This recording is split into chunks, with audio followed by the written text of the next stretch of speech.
লাকুম দীনুকুম ওয়ালিয়া দিন। তোমাদের ধর্ম তোমাদের আর আমার ধর্ম আমার। আমি আরো তোদের জন্য সন্দেশ প্রসাদ রাখছিলাম, আর তোরাও তোদের পূজায় আমাদের প্রতিপালক আল্লাহর সাথে শিরিক করিস, এই জন্য তোদের পূজায় আমাদের যাওয়া নিষেধ। তার মানে কি তোরা আমাদের ধর্মকে হিংসা করিস? নাহিদ, আব্দুর রহমান, দা দা। কি রে, পূজার বন্ধ তো দিল। আজকে সন্ধ্যা থেকে আমাদের পূজার অনুষ্ঠান শুরু হবে, অনেক মজা করব।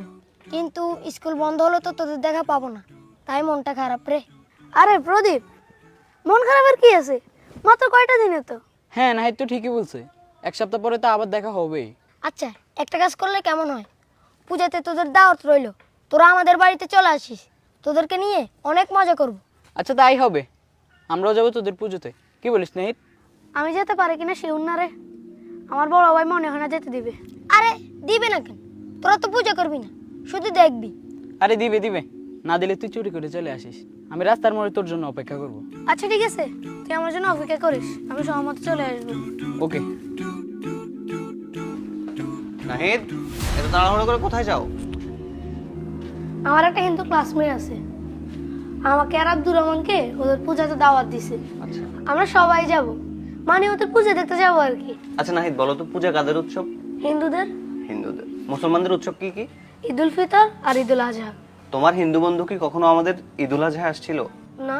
তাহলে তুমি কেন তাদের উৎসবে যাবা? আমরা আমাদের কোরবানিতে যে গরু জবাই করি তাকে তারা কি বলে ডাকে জানো? জি জানি, মা বলে ডাকে। ওরা জানে ওদের মাকে জবাই করা হচ্ছে, তাই ওরা কোরবানিতে আসে না। আর তুমি জানো না পূজাতে ওরা আল্লাহর সাথে শিরক করে? তাহলে তোমরা কেন সেখানে যাবা? ভাইয়া, আমরা তো পূজা করতে যাব না, প্রদীপ দাওয়াত দিছে তাই যাব। তোমরা পূজা করবে না, সিজদা করবে না, ঠিক আছে, কিন্তু যেখানে আল্লাহর নামে শিরক হয় সেখানে যদি আল্লাহ তৎক্ষণাৎ আযাব অথবা গজব নাজিল করে, তখন কে আযাব গজব দেখবে? তোমরা কি পূজা দেখতে গেছো না পূজা করতে গেছো? মনে যদি আল্লাহর আযাব অথবা গজবের ভয় না থাকে তাহলে পুজোতে যাও, নাইলে যেও না। না না ভাইয়া, কি বলেন? আল্লাহর গজবে কেন থাকবো? আল্লাহর গজব কিভাবে সহ্য করবো? এবং সেখানে কিন্তু গান বাজনা হবে, যেটা ইসলামে কঠোরভাবে নিষেধ। আল্লাহকে ভয় করো, মনে রাখবা আল্লাহর সামনে কিন্তু একদিন আমাদের সবাইকে উপস্থিত হতে হবে। তখন কি জবাব দিবা? আল্লাহ যদি বলে আমার নামে এখানে শিরিক হচ্ছিল, তুমি এখানে কেন গেছো, তখন কি বলবা বলো তো? আচ্ছা ঠিক আছে ভাইয়া, আমি যাব না। আচ্ছা ঠিক আছে, যাও, করে যাও। আচ্ছা।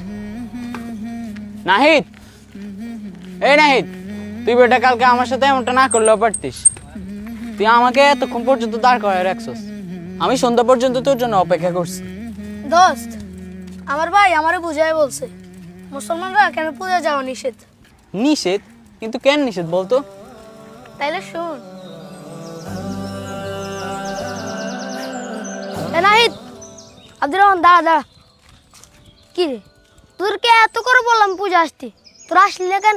প্রদীপ, সরি রে, আমাদের নিষেধ ছিল।